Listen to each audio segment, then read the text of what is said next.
Hello, everyone, and thank you so much for being here for today's BU Professional Development webinar, Leveraging the Art of Influence to Grow Your Career.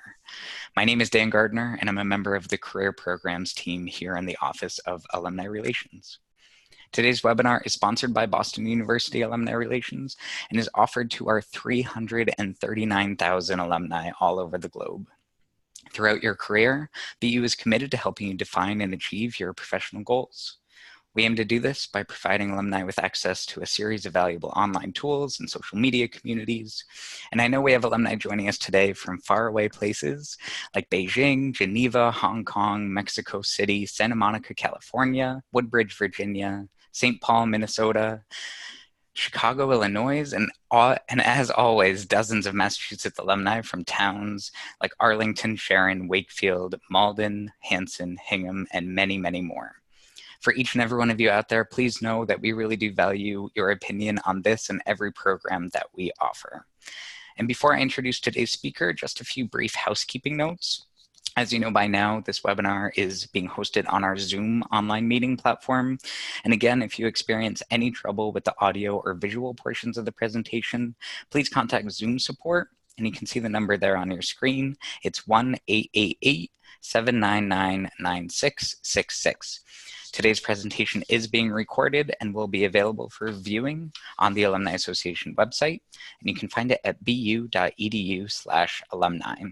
Our speaker today is very eager to answer any and all questions that you have, and you're welcome to submit them throughout the presentation. You can find the Q&A box by hovering over either the top or the bottom of your screen. Find the Zoom toolbar and select Q&A. Now, it's my pleasure to introduce our speaker for the day, BU College of Arts and Sciences alumnus Scott Singer. As founder and president of Insider Career Strategies, Scott Singer guides individuals and corporate clients through the job search and hiring process. He consults on all aspects from resume writing to interview coaching to developing LinkedIn profiles and helping professionals manage their image. He also provides outplacement services and brings unique insight into what employers want and need in terms of talent evaluation. Now, during almost 2 decades of in-house corporate HR and staffing firm experience, Scott Singer brought his knowledge, skills, and talents to national and international companies in a diverse range of industries, including Motorola, Ryder, Bacardi, Burger King, and LVMH. Scott's educational credentials include his bachelor's degree from Boston University and his MBA from the University of Michigan, Dearborn. He holds globally recognized credentials in the career development field, so you're in very good hands today. He's a certified professional resume writer, a certified professional career coach, and in addition, he's a member of the Forbes Coaches Council, a community of top business and career coaches. So Scott, thank you so much for being here today, and I'm happy to say the floor is all yours. Thank you, Daniel. Can you hear me okay? Absolutely. Sounds great. So as Daniel mentioned, I am the president of Insider Career Strategies. I am a certified professional resume writer and career coach. I do offer corporate outplacement and talent acquisition services. So we'll just kind of breeze through here because Daniel did an outstanding job of talking through them. So thank you everyone for attending. And, this is a little bit different than the typical, nuts and bolts career search types of presentations. This is more of kind of the longer game here. And I think a lot of people underestimate the value of influence. We go ahead, we go through those years of college and maybe a master's degree. That prepares us with a lot of the technical skills, but one of the most important skills that we can gain throughout our career is influence.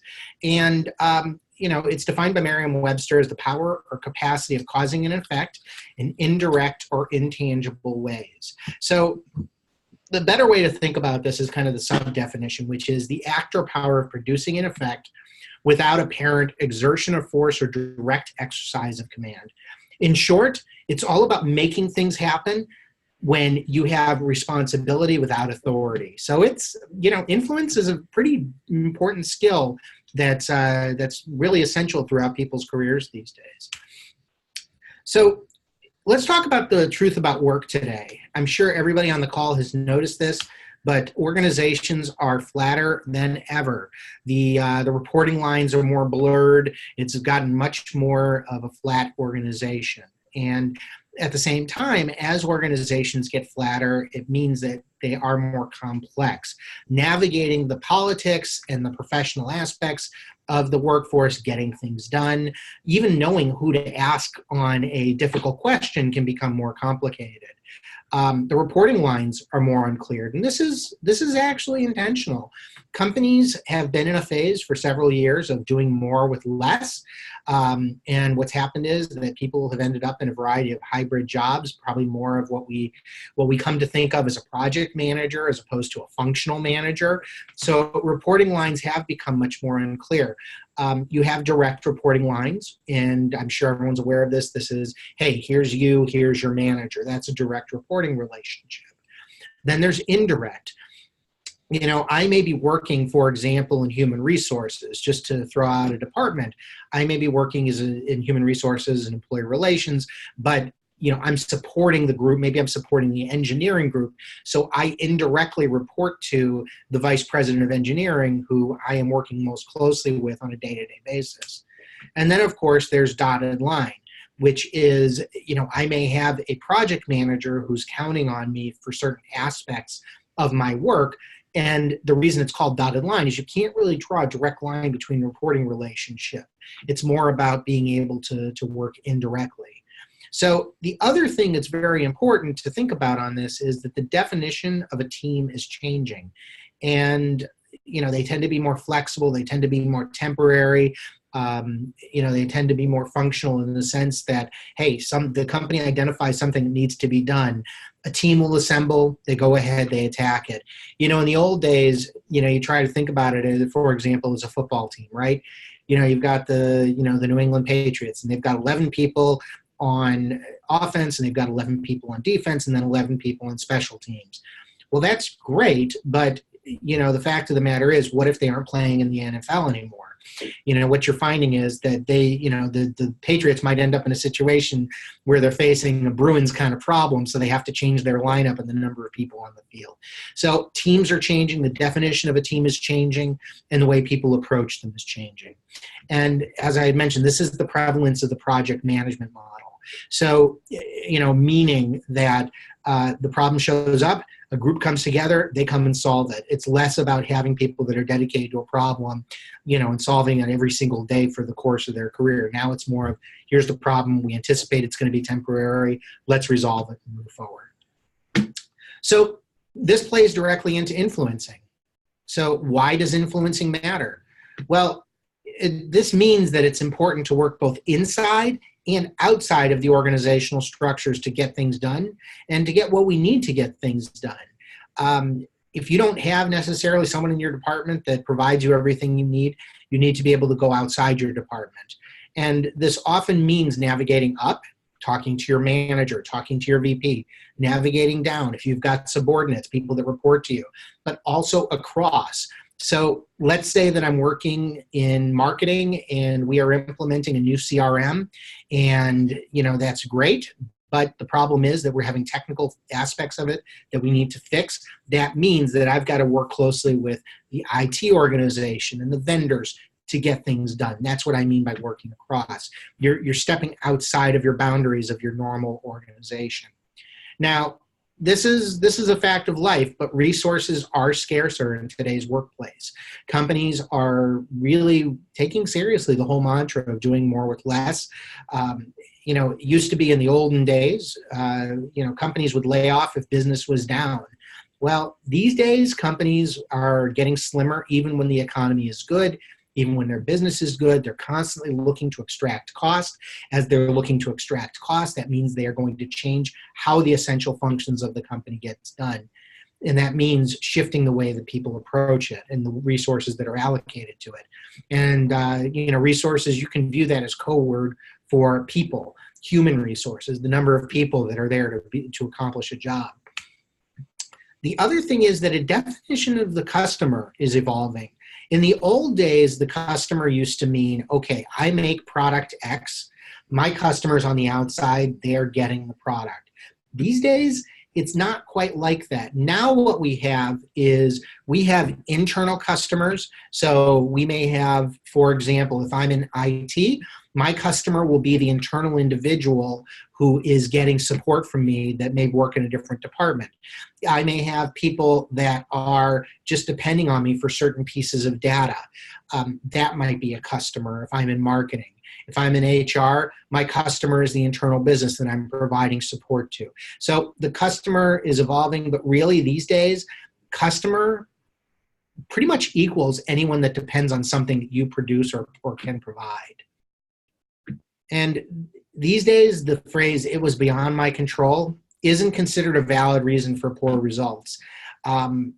If something fits outside your boundaries, if it's not within your organization, the expectation is that you are going to be able to solve the issue, find the answer, and work through the individuals that are necessary to resolve it. So, it's important to keep in mind that these days career progression is increasingly reliant upon influence. Your ability to get things to happen in a complex, murky bureaucracy, or even the other direction, companies that are very loosely defined. Your career progression is going to rely upon that more and more. It's all about being able to make things happen in a flexible organization. And these days, the individuals that tend to get recognized, the ones that tend to be noticed as high performers by companies, tend to be the ones that identify a problem, work across corporate boundaries to make it, find a solution, and to implement it so that things can get resolved. So why does influencing matter? Let's start by looking at an organization chart from around 1980, okay? Here you are, you're looking at the organization chart, and at the very top, you've got the boss. Below them, you've got two assistant bosses. Below that, you've got a layer of assistant to the assistant boss. And then below that is the folks you've got there, about 3, 6, 9, 11, 14 people that do the actual work. Well, in those days, you can see the reporting relationships were very clear. You would have, in terms of the reporting, the boss had something they wanted done, they would push it down in the organization. So, the first step is I go talk to the assistant boss is going to talk to the assistant, and then the assistant is going to talk to the person who actually does the work. And then when they're all done, you watch that workflow go back up the chain, right back to the assistant, then to the assistant, and then to the boss themselves. Now, you're thinking, okay, well, that's pretty standard. But by the same token, it's also incredibly inefficient. What you have is you have a bunch of intermediaries, people that are working and not necessarily adding value to the chain. If anyone here has ever seen Office Space, if you haven't seen Office Space, it's a great movie. Check it out. But there's a scene in there where they bring in some efficiency experts, and they're talking to Peter, who's the protagonist of the movie. Not really a role model of professionalism, but he is the protagonist. And they talk about, they're interviewing all these other people. And there's a variety of people that basically, there was one guy who's an engineer whose job is just basically take information, bring it from party A to party B, and bring the information back when it's done. That may have worked in the old days, but these days that's incredibly inefficient. And in the movie, he's one of the people that was identified as not being a performer. So let's talk about what it looks like today. So that brings us to, let's erase. Let's see how we do that. Sorry, I apologize. All right, so let's erase all that fun stuff. There we go. So as you're getting into why influencing matters, so first and foremost, you've got the organization chart effective today. So here we go. What you're going to notice here, this is a much, much leaner organization, a much flatter organization. Here you've got the boss, the individual who's still there at the top, and they've got the assistant boss right here. There's one on each, and then they have a whole bunch of people below them. You notice there's multiple layers of management that are missing here. But, this is also important because now you're getting into a flatter organization. You see here, this individual does work, and they're providing to this individual. So this is their customer. Then you've got another one. You've got this person who may be working for this boss, but is really actually working on a project with this one. Then you've got these individuals who are technically peers, but somebody might be managing a project and they are reporting the information to that. And then you've got over here, so another lateral move, somebody's reporting to somebody else. And then, of course, you've got another lateral, and then somebody here, you'll see this individual who is reporting on the left, who is reporting in data to folks that may not even be within the organization. They might be going outside of their own team. Let's say this is HR. This person is going and talking to HR. They're talking to IT, marketing. Maybe they're even talking to external vendors, shareholder relations. Doesn't really matter. The bottom line is that these days, this is what an org chart looks like, and the reporting relationships are very nebulous. And then, of course, you might even have a boss reporting into another boss. So, look, there's obviously a lot of arrows on this, and it's for illustration purposes, but I think you'll find that the accountabilities these days have become much more flexible, and therefore the reliance upon being able to influence to get things done has become a larger and larger part of the equation. All right, so let's talk about what influencing is not. First and foremost, it's not bossing, the old command and control. If you think of organizations that are based on command and control, one big one that I can still think of is the military. In the United States military or any other military organization, it's very clear, hey, look, we've come up with a tactical plan. Here's what we need. Everybody's got their place, and you don't really have room to question this. So it's more of a command and control model. It's top down. That's not influencing. That's where you are doing it because the boss says that you need to do it. Another one, this is your boss, so that's Mr. Happy. Requesting. You can request something from somebody, but that's all that is. You're just asking them to produce something. It's not necessarily influence. Asking, very similar to requesting, but asking. Again, you need to think about what's the compelling reason that somebody's going to provide something to you. Begging, that's a pretty popular option sometimes, as is cajoling. But it's important to keep in mind that influencing is not an individual behavior. Okay, it's a toolbox. It's a mindset. It's really approaching the business process and getting things done from an overall mindset and a toolbox. In other words, you can boss, you can request, you can ask, you can beg, and you can cajole. But if the person really doesn't have a compelling reason to do what you're asking them to do, why would they necessarily do it? And, if somebody's performance appraisal does not include helping you out on a project, it doesn't matter how much you push, beg, or cajole, they're not necessarily going to help you with it. So let's talk about cross-functional leadership. This is really the core and foundation of influence today in the workplace. Okay, so cross-functional teams are comprised of individuals from other parts of the organization. So you might have a team that involves legal. It might have IT. It might have marketing. Let's say it's a compliance initiative. It could touch all of these different areas. And people will come together from all these different parts of the organization. And it may be temporary. These might be, hey, listen, we've got a new policy. We've got to roll out across the company. And it might also be permanent. Maybe they want to put in a new corporate compliance function and they need to have stakeholders in each of the groups. So, could fall under each of those criterias. But they tend to exist for a specific purpose. In other words, the initiative came down from top-level management.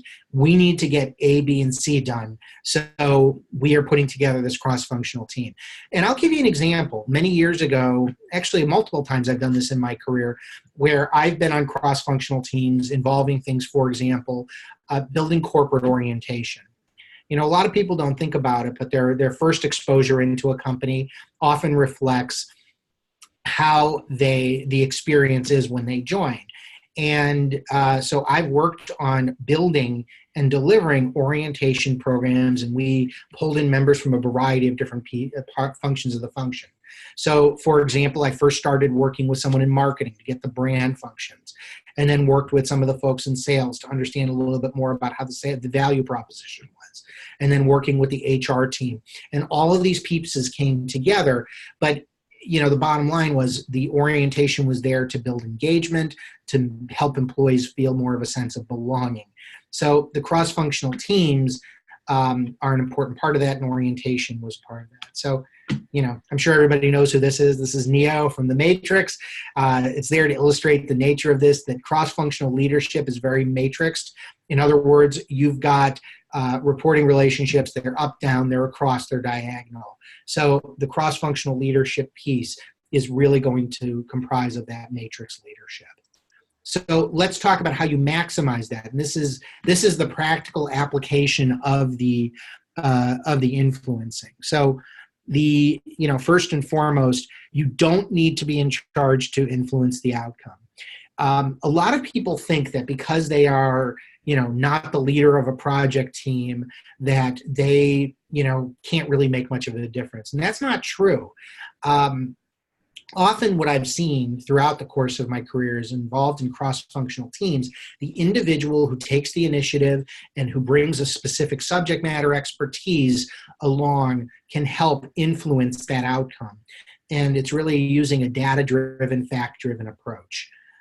It's important to be an active contributor. So you can have all of the knowledge in the world, but if you're on a matrix team and you're not really adding anything to the discussion, you are sitting back, or you're just, kvetching about what you're seeing, it's not going to add much. Whereas if you're adding pieces that people can really act upon, if you're adding data, you are going to influence the way that things move. Likewise, make sure you back up your input by facts. So, when you are talking about rolling out an initiative, hey, we want to put in place a new corporate policy. All right, well, we are going to change to a new vacation policy, and it's going to be time banking. All right, well, if you've ever experienced different ways that people do vacation policies in companies, for example, some companies do it where they accrue the days, and, they'll say, okay, you'll have 15 days a year that you'll accrue every, day every 3 weeks. Other companies will do it where they do a time bank. Here's all your policy. Here's all your dates. You get 22 days, and you start out and you draw down from that, and your sick days come out of that. May be popular, maybe not. It really depends on the corporate culture. But if you come to the table with facts, we have benchmarked paid time off policies. We have seen that companies that have paid time off policies tend to reduce the number of days by X% taken by, as sick days by employees, because people feel like they have more flexibility, improving the productivity. You're going to have a much better chance of selling your vision of why this is a good idea, as opposed to just saying because the executive team said we're going to do this. You want to build effective partnerships. So, let's go back to this idea about the paid time off policy. You want to put in place a policy that's moving to a time banking. The first thing you want to do is you want to work with the people that are going to actually be managing these employees to make sure that they have the tools that they need, make sure they understand what are the challenges, what are the issues, and working through the department managers to sell the vision. So, it's great if you're, if I'm HR and I'm rolling out a new vacation policy, but if I can work with the heads of marketing, sales, in IT, strategy, all these different departments, and work through them to sell that vision down to their organization, it's going to have a much greater impact. Likewise, this is something a lot of people underestimate. Just teaming up, there is strength in numbers. And if you manage to get multiple people to rally behind your position, there's a chance that you can build consensus around it. Come up with alternative solutions. So, an example that I've come up with in the past has been, let's say that you don't like this vacation policy. They come up with this vacation policy, and here you are, and you think it's not a great idea. Well, present your case, your business case as to why it's not, but also present a new way of doing it. So, we've looked at the data, and I think you make an interesting case in terms of, the paid time off policy. However, the challenges that we've seen are A, B, and C. Have you considered a blend-in policy where people accrue the days and they have more freedom to use them how they want? And here's how it could work.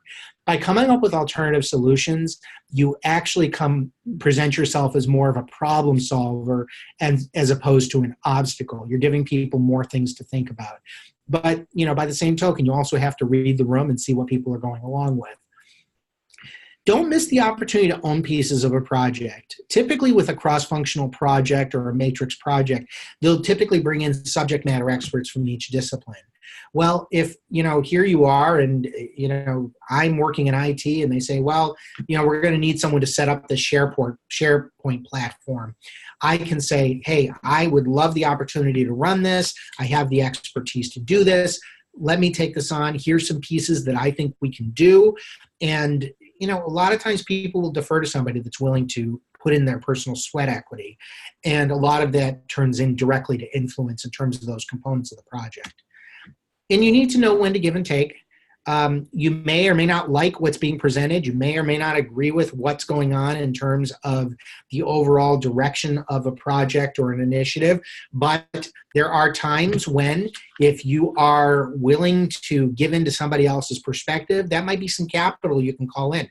Hey, Mary, I don't really necessarily agree with what you're talking about, but if I support you on this, can you help me with another aspect of this which I feel more passionately about? Likewise, if you see something that really matters to you and, hey, this policy is going to destroy my department, that's the point when you need to really step in and really assert yourself. And then, most importantly, just don't underestimate your influence. We all have influence. We all bring it from expertise. We all bring it from the work we've done, maybe the credibility that we've built in our job through our performance. But we all have influence, and the more that you find ways to exert it, the more that you're going to be able to take advantage of it. So let's get into some general career tips that have to do with influencing. As far as career pathing goes, you really do want to think about this flexibly. And as we saw with the matrixed organization where things moved and, the different accountability of responsibility, you want to think about different career paths. And, as you look at this, you can move up, maybe you become the boss. Maybe you move over. Maybe there's a new discipline or a different area that you hadn't thought about working in that might be able to use your skills. So there are different ways to look at that. But we are increasingly in a skills-based economy. What this means is that we are less defined by what our job titles are than what we do. In other words, here you are, you may be in marketing, and marketing's great, but what is your area of expertise? Maybe you've developed some special expertise in customer success, maybe in CRM management platforms. People are going to find opportunities that really suit those areas of expertise. And you need to think about this. It may not necessarily fit under a traditional trajectory. So, for example, maybe I am a CRM expert. And maybe in the past that's worked well within IT, from an IT standpoint. Maybe that means, as a CRM expert, I can be out there and doing sales. Maybe it means that, selling those types of products. Maybe I'm doing implementations on these types of things. But people will look at you more for your skills these days than based on the title that you've held. Don't be afraid to expand the boundaries of your current role. The opportunities are plentiful. You can often take on new duties, different types of responsibilities that maybe are just there for the asking, things you haven't seen that have been getting done. Project teams. Getting onto a project team, a cross-functional project team, is an amazingly valuable experience. It's a great chance for you to influence the larger part of the organization, even outside the scope of what might normally fit within your current duty. Special initiatives. Maybe your company's putting on, maybe the company is moving. When I worked at Ryder many years ago, we changed corporate headquarters. We were moving to a brand new facility. And one of the HR people who had been an employee relations person, who had been dealing with employee issues and dealing with managing performance, took on a special initiative managing the change for the move. So her role was essentially elevated and expanded to, encompass a broad variety of different types of functions related to the move. Everything from preparing the workforce to managing the teams in terms of where everyone was going to sit, working through the change pieces when people came in, orienting people to the new building, building the schedules. And that involved really aligning all of the different stakeholders in the organization. And as I'm sure you can imagine, this individual really had a tremendous amount of influence as a result of this job. She basically had a lot of say in terms of where the departments would sit, how they would acclimate to the new environment, and really supporting the success into that new move. I mean, think about it. A move to a new company location is extremely disruptive.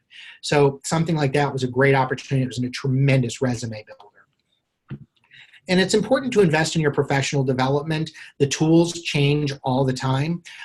If you've got if you see the latest new technology that's coming out and your company's not quite there yet, but they're thinking about it, if you have training in that area, you can instantly, very quickly position yourself as a subject matter expert in that discipline and maybe put yourself in the forefront of managing initiatives for that.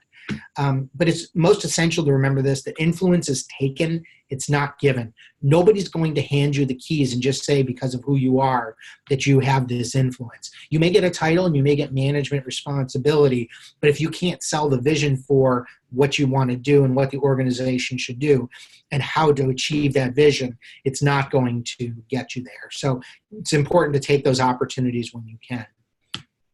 Now, as far as career pathing, there are tremendous new channels that people with good influencing skills can move into. So it can lead to new career paths. I know I've drilled down on this multiple times, but think about this. Project manager and program manager.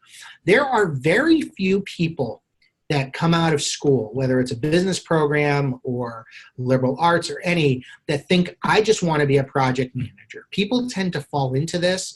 This is something they tend to find later in life, something once they've started getting into a career. And yes, there are PMI, the Project Management Institute, does support a lot of certification programs on campus and so forth, but it's a great way to expand into new areas. I had a comrade who I used to work with at LVMH. She had spent her career in the retail sector. And by that, I mean she had been a district manager. She had managed multiple stores.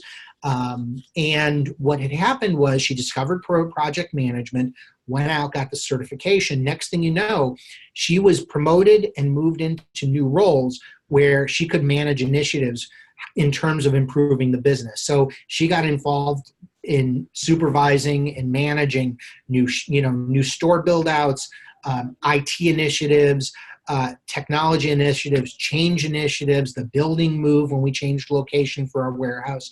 So there's a lot of different pieces that it can lead to. And a lot of people don't think about this either, but talent management, human resources, people that move into HR, there's some tremendous opportunities there. A lot of the best HR people that I've met have been functional managers, people that moved from accounting. I've seen a lot of people that have moved from accounting and finance, from marketing, business operations, that moved into the HR field because they understood what it took to be successful in those organizations. So as far as that goes, having that background can often be a valuable thing in terms of moving in that direction. Community and business development. Often there's nobody better to speak about the good that a company does than somebody who's been within the organization. Community development, building relationships with folks out there in the broader community, strategic partnerships, so many different pieces that you can do. And then customer experience management. This is a huge growing field right now. It goes under different names: customer experience, customer success. But when I'm talking about customers, this is when we're talking about external customers. For example, big tech companies hire people in this function, and their job is to help drive additional business with their clients, their enterprise clients, by influencing them to use more and more of their products. It's not really a sales job. It's more of providing support and removing roadblocks. And this is an amazing, amazing field. If you have any sort of focus on customers, and you really feel passionate about it, and you've got a good technical foundation, customer experience management is an amazing field, and it's going to be a growth field. And I would predict we're going to see many more jobs in that sector over the years. As far as recommended reading, there is a great book by Robert Cialdini. It's called Influence, the Psychology of Persuasion. Some of the foundation of this presentation is based on that. But really what this book does is it breaks down for you the whole different factors of influencing. And it talks about, coming in from a position of authority.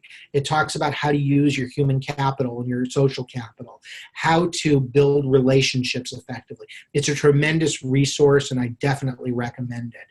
And last but not least, that's it. I'd like Daniel at this point to open this up to any questions that we may have.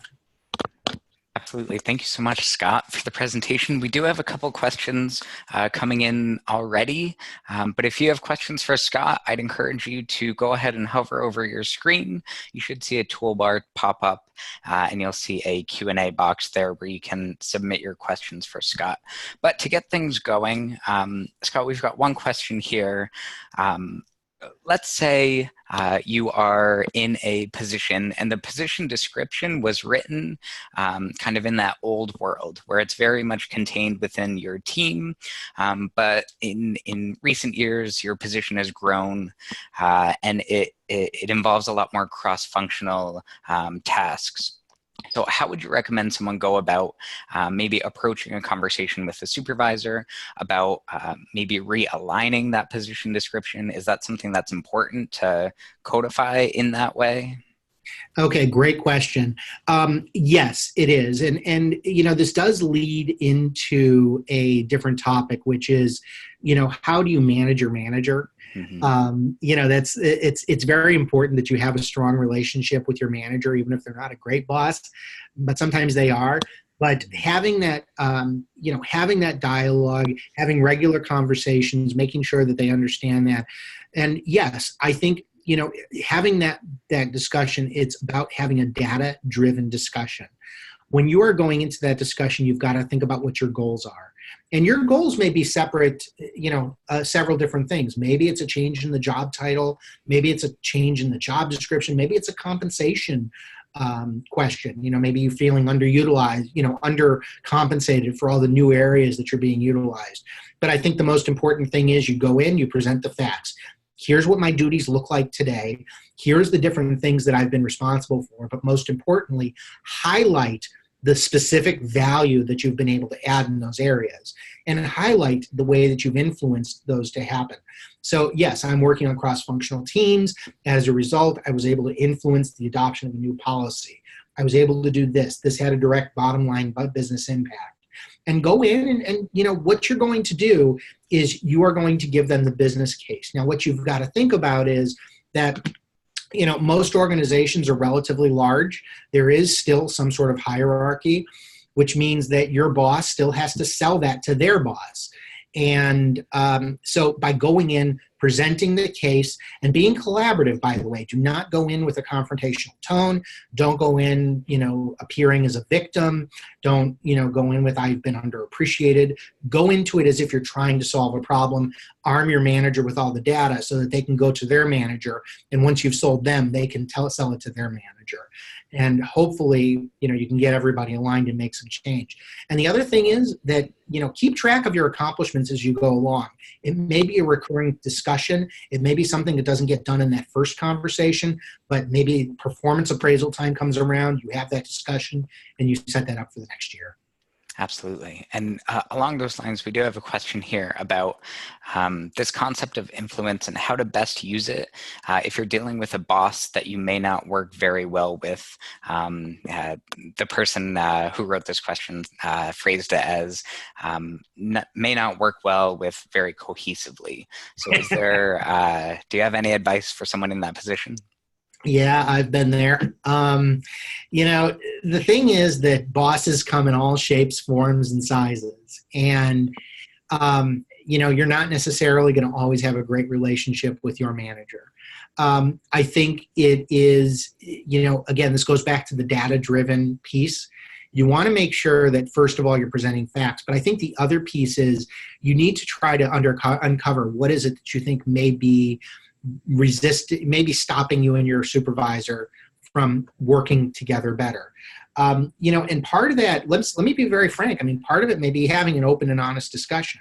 You go and you go to your, you have a conversation with your manager, say, I've really, by the way, always sandwich things: good news, bad news, good news. Okay. So, boss Daniel, I very much enjoy my job. I feel like I've been contributing a lot to the organization. However, I sense that you and I may not necessarily be aligned on a few things.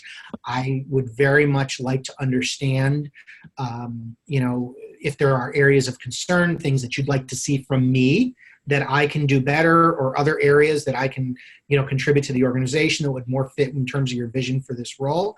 Again, I really enjoy working with you, and I enjoy working with this team, and would love to move this forward. It's not an easy discussion. And by the way, be prepared. You may get some pretty harsh feedback as a result. Not everybody's ready for that. Look, it's just the way that we're wired. We're not necessarily wired for bad news. We come in from a perspective of our own ego, and we try to present ourselves, but we're not always, open and understanding of what our own weaknesses are. So listen, if you hear some tangible feedback, ask how are some ways that you can address those, and then, do checkpoints with your manager. Get back with them, show that you've been working against what they've, against the goals that they have set out for you. And if you set that track record, and most importantly, document it. Performance appraisal time comes around, document it. Get everything in there that shows that you have been working on that. But there is one other piece too. And, not everybody knows about these, and not every company has them, but many companies have what's called an individual development plan. And that is a framework where it's not the performance appraisal. The performance appraisal is how you've done. Here's what your goals are for the next year. Your individual development plan is building a strategic plan for yourself in terms of, here's where I want to get in the next stage of my career. Here's things I'm doing right. Here's things I'm not doing so well. Here's my timeline. Here's what I'm going to work on to get to that point. And if your company offers one, take advantage of it. People that do engage in the IDP, the individual development plan, tend to be viewed generally in a higher esteem by the management, because everybody knows that you're working on one. It shows personal initiative, but also it does build some accountabilities for both you and your manager to get you where you want to go. Great advice. We've got another question here. Going back to what you were talking about in terms of the skills-based economy. The question reads, a skill-based economy requires professionals to develop expertise in a particular area, but you also mentioned that we need to expand the boundaries of our current roles, be willing to broaden that area of expertise. What would you recommend in terms of balancing the depth and width of skill development? And would your advice change whether you're talking to someone who is, a 2019 grad who's in their first role versus someone who's a little bit farther along in their career? Yeah. It's not an easy thing. And look, I'm not going to lie. I mean, we're all working longer hours than we ever have. We spend a lot of time in the workforce, and this thing, this guy keeps us engaged, God knows how many hours. But you need to decide for yourself, where is it you want to go? This goes back to the whole individual development plan piece, by the way. Even if you don't have a formal one, try to get a sense of where you want to go, a roadmap for your career. And look, maybe it's baby steps. Maybe your organization offers additional training and some other technologies that you see as marketable. If they don't, and by the way, there are some dead-end companies out there that don't want to invest in their employees, guess what? Things like tuition reimbursement and other perks are going kind of by the wayside with a lot of organizations. Invest. If you see that, you're working in digital marketing and you see that the latest tool in SEO is product X, go out there, start taking some courses, go online, go to, do some self-training, with Udemy and edX. And by the way, BU is offering some great free online training. My other alma mater, Michigan, offers that a lot too. If you've got, the more channels you've got, free online training is more available, or free or low cost is more available than it's ever been. Take advantage of it. And by the way, the age of having to go back and getting a whole nother degree, I mean, I hate to say this, and I'm sorry if this is kind of damping BU's mission here, but, it's fine. Look, having a basic college degree is essential and it's helpful in many disciplines. But these days, it's more about micro credentials. It's more about certifications. It's more about taking a course here and there. I'm sure most of you on the phone have heard the term agile. In a business environment that's all about being able to move flexibly and quickly to change, you've got to think about it the same way for yourself. And guess what? You have two choices. You can either go and enroll in a whole nother, degree program in IT at BU, or you can take a course or two, become an expert in a certain area, and you can go back to your employer and say, hey, look, I've taken courses in this area. I'm thinking about this. Maybe we can try to branch out into this area. And your employer may be hot or cold to the idea. If they're hot to it, great. New chance to try out those new technologies. If they're cold to it and you see that's where the industry is going, I think it's giving you a clear indication of where you should think about for your career. Yeah, and we've got another question here right along those lines. If you find you're unable to exert influence in your current role due to factors that are just beyond your control, for example, layoffs or changes in the hierarchy, would you recommend, and I think this is a very personal question, but maybe you can just share some general advice on how someone in this position might think things through, but would you recommend, if you're in a position like that, do you leave the company and start somewhere completely new? Or maybe do you just double down on the side hustle or that individualized pursuit of those micro credentials and things of that nature? How would you recommend someone think about maybe making that transition? Yeah, that's a great question. Everybody has their own tolerance for risk. Everybody has their own circumstances. I can't necessarily dictate to somebody who's got a mortgage and two kids, how they should attack this. But I've seen, different things. So I'll give you an example. Okay. I'm just scrolling through the questions here. Sure. I think, from my perspective, I'll share with you my personal story. I had spent 19 years in human resources and it was good while it was good. I didn't, I decided I wanted to go in a new direction. And, there was a point at which for me, I had a conversation with my wife. She had a good, stable career. Things were going well. I decided to take a sabbatical and learn new things and extend in those areas and then settle on a new career direction. This is what I settled on for me. And I've been doing this for 4.5 years. I love it. It wouldn't change a thing. But by the same token, I know a lot of other people who are very good at turning side hustles into, a full job, a full career. My advice is, if you're not 100% sure, if you don't know that you have 100% of the skills for it, is test it out. See what's out there. There are a lot of opportunities to, you've got to think about what your career landscape is. I'll give you an example. If you're looking to do a side hustle as a coal miner, that's obviously not going to be very successful. It's an extreme example, but the point being, it's very, it's a job that's very dependent on large companies. But let's say that you've got some great programming skills and you've been working in a full-time IT support job. Well, you know what? It's very common for folks who are doing that to try that stuff out on the side. You'll find very quickly if you are good at it or not. The other thing that a lot of people don't think about in terms of the side hustle is you're spending about 50% of your time doing your job and about 50% of your time doing marketing and sales. And, there's, depending on your business model, it could be business to consumer sales or it can be business to business sales. And if you don't enjoy doing sales and business development, you are not going to enjoy a side hustle. You're just not, because you are going to find that the biggest grind. And in fact, a lot of the clients that I work with, I've had a good amount who have been doing freelance, type work and, have done on that area. And they want to go back to corporate because they just do not enjoy the marketing, the sales, and by the way, the instability of it. If you're going out there and you're killing what you eat, and you're not killing anything, you're not going to eat. Yeah. So it's a very personal thing. My advice is, if it's something you're thinking about and you're not sure, is two things. Sample it on the side, but also talk to people who have done it. Talk to people who have branched out on their own, people that are freelance. Ask them what they like. Do an informational interview. The best thing about an informational interview is you've got a lot of leeway on questions you can ask to find out what's going to make sense for you.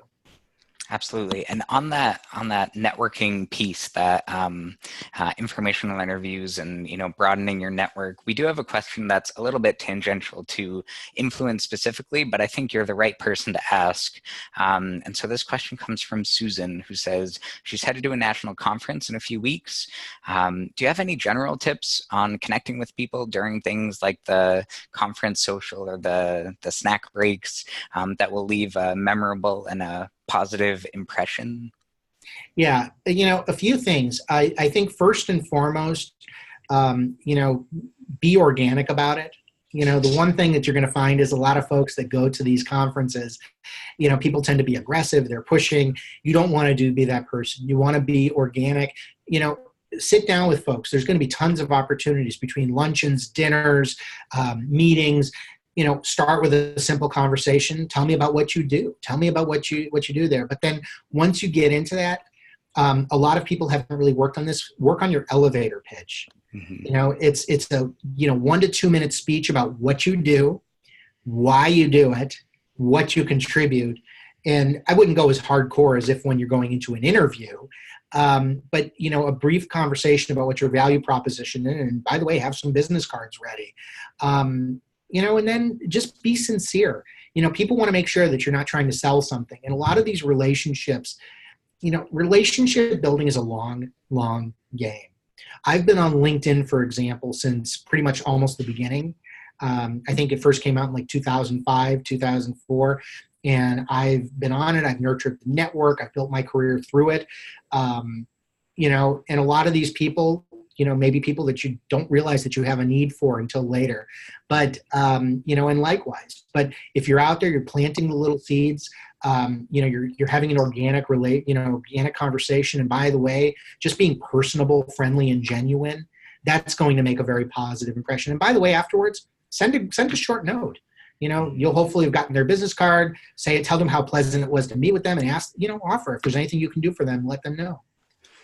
Absolutely. And on the topic of LinkedIn, I think one thing that I considered during your presentation when you were talking about that skills-based economy and thinking about, expanding your influence by really employing those skills and being able to talk about them and, being very certain of what it is that you have to offer.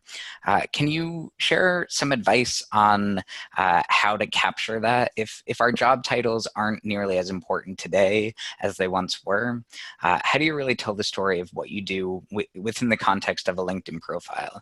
Is it about the headline not just being your job title? Is it about, being endorsed for different skills on LinkedIn? What's been your experience there? Absolutely. Yeah. And actually, I think you and I had done a LinkedIn presentation a couple of years ago. So it might be there on the BU archive. But, absolutely. I think there's a couple of things. First of all, on your headline, you get 120 characters to tell who you are. That's the line that comes right next to your name and right above your job title and company where you are right now. Use it. Use bullet points to separate that. So, IT, bullet point, application developer, bullet point, project manager. Right there, you've categorized 3 different jobs in there in terms of what's the functions you add. Use your summary. You've got 2,000 characters to tell your story. But when you're getting into the job descriptions themselves of your most recent jobs, all the jobs in your career, same thing like we're talking about. Break down the different components in terms of what your job title is. Start with your actual title, and then do bullet points for what are some of the adjunct responsibilities that you have. Mm-hmm. It's hard. Job titles don't always fit. I had, for example, a client last week who, she works for a major, distribution company, and her title is marketing. She does nothing that has to do with marketing. Nothing. It's analytics and it's business process improvement. So, for her, it's going to be one of those situations where we do it. Here's her title, marketing director, analytics, process management, all those different pieces. You can make a pretty big impression just with those little things. Yeah. Well, thank you very much. And again, thanks for giving the shout out to the webinar archive. Certainly, you can find many presentations by not only Scott, but a whole host of other expert alumni who have done such a wide variety of presentations, all rooted in career development, industry insiders. We've certainly built up quite the library over the past several years, and you can find that at bu.edu/alumni/webinars. And we do have just that one more question, and you've already taken care of it. Somebody asking for your contact information up there. So if you do want to get in touch with Scott and you have an individual question that you want to follow up on, I'd certainly encourage you to reach out to him directly. Connect with him on LinkedIn. Let him know that you found him by participating in this webinar. And Scott, I can't thank you enough for your time and all that you've given to BU and the BU alumni community. So thanks again for this presentation today. Thank you. And thank you to everybody. If you have any questions, feel free to email me. I'm here. I'll answer as I can. Having kind of a bananas week this week, so I'll get to you when I can. But, I certainly do welcome the contact. Absolutely. So thank you again, Scott. And I also want to thank all those of you who are on the webinar today who have participated for all your questions. And especially thank you to those who have donated to BU in the past.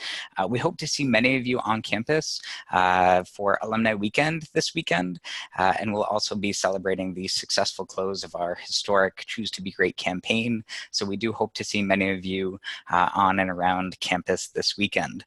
We also have a number of additional career webinars coming up, including next Thursday's presentation titled 7 Ways to Build a Rockstar Social Brand That Never Sleeps. So if that's something you're interested in, or if you want to check out the lineup for Alumni Weekend, please go to our website, bu.edu/alumni/events, and you can find registration information for all those events and many more.